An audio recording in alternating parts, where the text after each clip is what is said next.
Well, each year, approximately 10 to 15% of all the food produced by the nation's farmers goes to waste. The reason? Well, it's not shaped quite right, or it's not pretty enough to be put on store shelves. But as This Week in Louisiana Agriculture's THOM tells us, one area DC Food Kitchen is working with local farmers to help feed those folks who might not receive a nutritious meal otherwise. That's right, Mike. I'm here at DC Central Kitchen, a nonprofit organization that's working with local farmers to redefine sustainability.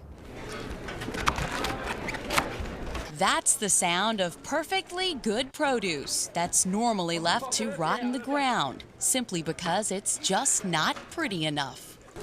How was that? Good one? Here at DC Central Kitchen, a community kitchen that distributes meals to local shelters, founder Mike Curtin believes that waste is wrong, be it food or money. So he went looking for ways to cut down on his food costs and discovered a growing truth. And because we as Americans don't like things need to be geometrically sound and aesthetically perfect if we're going to eat it.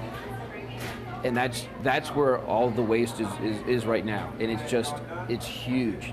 And with that, Curtin knew there just had to be a way to get that perfectly good food into his kitchen, something that would cut his own food costs and help producers. So what we did is we went out to local farmers and said, okay, let's do some business. Let's come up with a fair trade price where you're going to make money, not a lot. I'm not going to pay what Whole Foods or anyone else, is going to pay or what you're going to get at a farmer's market, but I will buy your seconds. And that's all it took. Soon the freezers became full of delicious local produce that normally would have just been thrown away.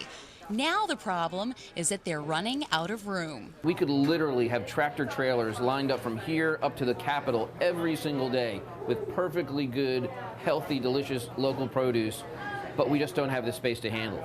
So, in an attempt to keep working with local farms and bringing business, Mike Curtin has come up with yet another idea.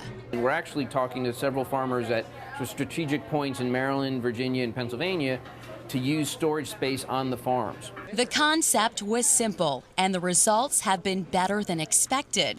And while most businesses have had rising costs, here at DC Central Kitchen, food costs have dropped 20% since starting this fair trade program.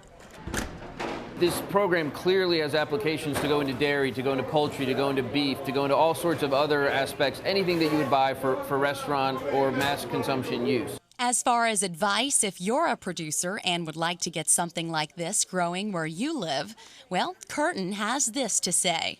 Get a group of farmers together. Say, these are the products we have, this is what we're going to have a lot of, and this is when we're going to have a lot of it. And then come up with a fair price. Say, what would I like to get for this as opposed to throwing it away? With every cut and every chop, it's all a part of the 1 to 2 tons of food that the DC Central Kitchen recovers each and every day. We got some important goods here. In Washington, I'm THOM for This Week in Louisiana Agriculture. Oh, look at these guns. Mike Curtin says his organization plans to establish similar programs in 4 other U.S. cities, including New Orleans.